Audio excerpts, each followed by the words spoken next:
warahmatullahi wabarakatuh. Selamat pagi anak-anak ibu dan selamat pagi orang tua murid yang telah membimbing anak kita dalam proses belajar mereka. Baiklah, apa kabar semuanya? Ibu harap semuanya dalam keadaan sehat walafiat dan tetap semangat walaupun kita belajarnya dari rumah. Sebelum kita lanjutkan materi pada pagi hari ini, alangkah baiknya kita berdoa menurut agama dan kepercayaan masing-masing. Berdoa dimulai. Berdoa selesai. Sebelum kita masuk ke materi, silakan anak-anak ibu melakukan absensi di grup kelas di WhatsApp ya nanya seperti biasa. Nanti ibu akan mengecek yang hadir dengan yang tidak hadir. Siapa yang masih ingat pada minggu kemarin kita belajar tentang apa? Kita belajar tentang sistem dan organ pernapasan pada hewan. Ada hewan burung bernafas menggunakan paru-paru, cacing bernafas menggunakan kulit, serangga bernafas menggunakan trakea, hewan amfibi yaitu katak. Katak itu bernafas menggunakan yang pertama katak kecil bernafas menggunakan insang. Setelah menjadi katak dewasa mereka bernafas menggunakan paru-paru. Ada juga hewan reptil itu bernafas menggunakan paru-paru, dan juga ada hewan mamalia. Mamalia bernafas menggunakan paru-paru juga, dan mamalia terbagi menjadi dua, ada mamalia darat dan mamalia air. Yang terakhir ada hewan serangga. Serangga bernafas menggunakan trakea. Semua makhluk hidup itu bernafas, termasuk kita. Kita juga sebagai manusia itu bernafas. Pada pertemuan kali ini kita akan membahasnya itu di tema 2, udara bersih bagi kesehatan, subtema 1, cara tubuh mengelola udara bersih. Di sini silakan anak-anak ibu buka bukunya pada halaman 13, buku temanya. Di situ ada teks bacaan sistem pernapasan pada manusia, dan ibu ada gambar. Ibu tempel dulu.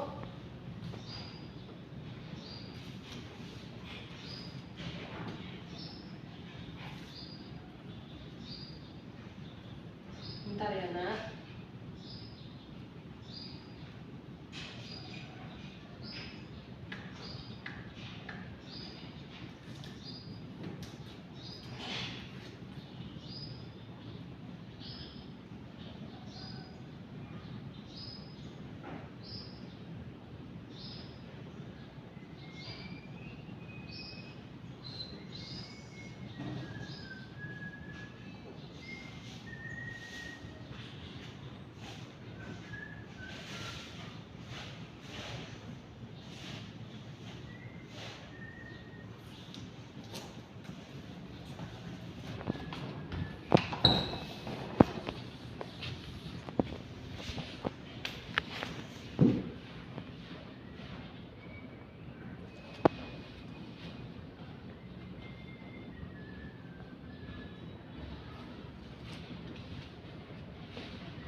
Di buku kalian kan ada gambar sistem pernapasan pada manusia. Kita bahas satu persatu.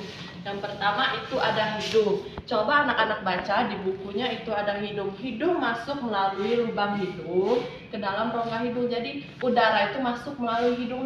Dari hidung mereka menuju ke faring. Faring itu adalah persimpangan antara saluran rongga, persimpangan saluran pada bagian depan dan saluran pencernaan bagian belakang. Ini bagian depan kita pencernaan, dan ini bagian belakang. Yang ketiga itu ada laring. Laring terletak di bagian belakang faring. Laring itu di sini. Laring yang di sini, dan selanjutnya ada trakea. Trakea atau yang disebut dengan silia yang bergerak dan mendorong keluar debu bakteri masuk, atau batang tenggorokan. Ini trakea itu batang tenggorokan yang ini. Jadi udara itu akan bergerak dan dia akan bergerak dan mendorong keluar debu-debu dan bakteri yang masuk. Terus ada bronkus. Bronkus itu yang ini, bronkus adalah percabangan dari trakea menuju ke paru-paru, dan ada paru-paru kiri dan paru-paru kanan. Ada juga diafragma. Selanjutnya ada gambar paru-paru. Yang pertama yang A adalah paru-paru kanan. Jadi A ini yang sebelah Sini adalah paru-paru kanan dan yang bagian di sini adalah paru-paru kiri. Nah, yang B adalah bronkus. Bronkus tadi adalah percabangan dari trakea ke paru-paru kiri dan paru-paru kanan. Yang B ini adalah bronkus kiri. Yang C, otot-otot di dinding bronkus. C ini yang merah-merah ini merupakan otot dari dinding bronkus. Dan D, ruang udara di dalam bronkus. D. Nah, jadi dalam bronkus ini ada rongga untuk masuknya udara. Dan setelah itu ada yang E, bagian dalam bronkus. Yang E, nah ini bagian dalam bronkus. Bagian dari percabangan ini seperti ini, nak. Terus ada alveoli atau alveolus, yaitu ini di dalam paru-paru. Alveolus ini terletaknya di dalam paru-paru. Dan G, ruang udara di alveoli. G, yang ini di dalam alveoli ini ada juga rongga seperti di bronkus untuk masuknya udara. Yang H merupakan pembuluh darah. Nah, yang ini. Jadi di dalam paru-paru ini ada percabangan lagi, yaitu itu namanya pembuluh darah. Yang I adalah bronkiola. Nah, kita sudah membahas, jadi Ibu bacakan. Udara masuk ke dalam tubuh melalui lubang hidung, lalu masuk ke dalam batang tenggorokan. Batang tenggorokan adalah sebuah pipa, mulai dari belakang hidung dan mulut, lalu turun ke paru-paru. Dari batang tenggorokan, udara ke dalam paru-paru. Di dalam paru-paru, oksigen terserap ke dalam pembuluh darah halus. Sebaliknya, gas karbon dioksida dari pembuluh darah masuk ke dalam paru-paru dan selanjutnya dibuang saat kita menghembuskan nafas. Nah, baiklah, silakan anak-anak Ibu selanjutnya buka buku pada halaman 16. Di situ ada Ayo menulis. Nah, Ibu bacakan aturannya. Dari bacaan tersebut, buatlah pertanyaan menggunakan kata tanya apa, di mana, kapan, dan mengapa, serta bagaimana. Nah, kemarin kita sudah membahas kata tanya apa. Kata tanya apa itu merupakan untuk menanyakan benda atau sebuah keadaan.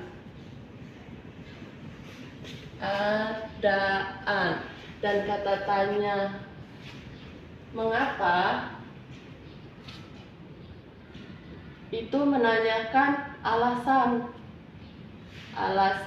Dan kata tanya di mana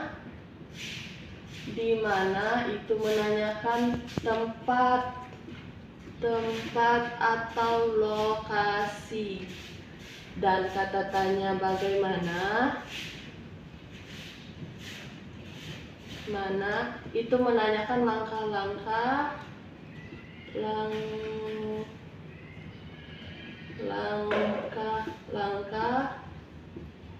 atau urutan. Nah, sekarang anak-anak Ibu, di situ sudah ada kotak, ada 3 kotak. Kotak yang pertama itu ada kata tanya, kotak kedua ada pertanyaan, dan kotak ketiga ada jawaban. Nah, dari teks yang kita baca tadi, dari teks sistem pernapasan pada manusia, Ibu minta anak-anak Ibu membuat pertanyaan sesuai pada teks itu menggunakan kata tanya. Apa, di mana, kapan, mengapa, dan bagaimana. Nah, setelah sudah dibuat pertanyaan, jangan lupa dikumpul di grup kelas kita dengan cara difoto lalu dikumpulkan. Nah, setelah itu, lambat cepatnya kita menarik nafas tergantung aktivitas yang kita lakukan, baik kita sedang membersihkan rumah ataupun kita sedang belajar. Nah, silakan anak-anak Ibu buka bukunya pada halaman 19. Di situ ada tangga nada diatonis mayor. Tangga nada merupakan susunan berjenjang, misalnya do, re, mi, fa, sol, la, si, do. Dalam seni musik ada jenis tangga nada diatonis. Tangga nada diatonis terdiri atas 8 nada. Tangga nada diatonis terbagi menjadi dalam 2 jenis tangga nada, yaitu ada tangga nada diatonis mayor dan tangga nada diatonis minor. Nah, tangga nada diatonis mayor itu memiliki interval tangga nada diatonis mayor itu memiliki interval atau jarak nada, yaitu 1, 1, setengah, 1, 1, 1, Nah, ini interval atau jarak nada tangga nada diatonis mayor, atau bisa juga do 1, bisa juga 1, 2, 3, 4, 5, 6, 7, yaitu do, re, mi, fa, sol, la, si, do. Nah, baiklah, Ibu di sini mempunyai di halaman, lihat bukunya halaman 21, di situ ada Ayu bernyanyi Hari Merdeka. Ibu mempunyai video. Nanti videonya Ibu kirimkan ke grup kelas. Untuk hari ini kita bernyanyi bersama-sama.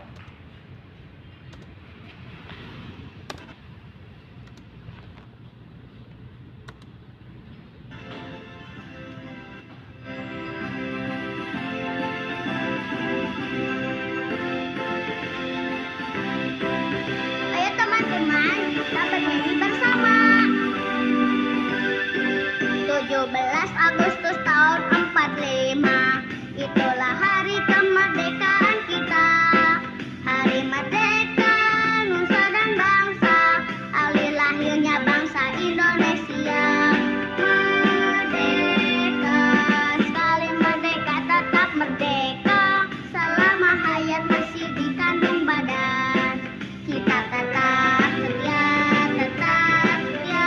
mempertahankan Indonesia. Kita tetap setia, membela negara kita.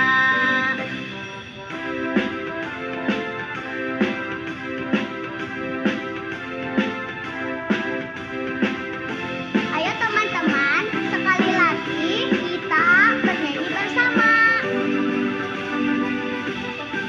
17 Agustus tahun 45, itulah hari kemerdekaan kita. Hari merdeka, nusa dan bangsa, hari lahirnya bangsa Indonesia. Merdeka, sekali merdeka tetap merdeka, selama hayat masih di kandung badan. Kita tetap setia, mempertahankan Indonesia. Kita tetap setia, membela negara kita. Nah, kita sudah menyanyikan lagu Hari Kemerdekaan. Nah, silakan anak-anak Ibu nanti membuat video menyanyikan lagu Hari Kemerdekaan. Jika anak-anak Ibu bisa memainkan alat musik, silakan. Mau itu suling, pianika, itu lebih bagus. Nah, Ibu rasa hari ini Ibu cukupkan pembelajaran kita pada hari ini. Ibu mau tanya, hari ini kita belajar tentang apa? Kita tadi belajar tentang sistem dan organ pernapasan pada manusia, dan juga serta kita juga mau belajar tentang kalimat tanya. Terus kita juga belajar tentang tangga nada diatonis mayor.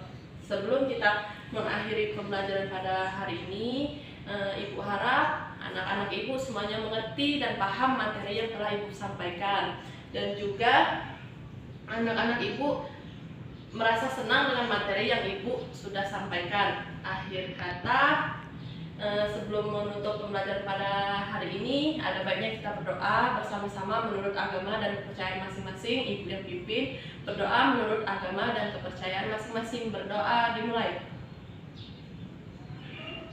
Berdoa selesai. Akhir kata, Ibu ucapkan terima kasih. Wabillahi taufiq wal hidayah. Wassalamualaikum warahmatullahi wabarakatuh.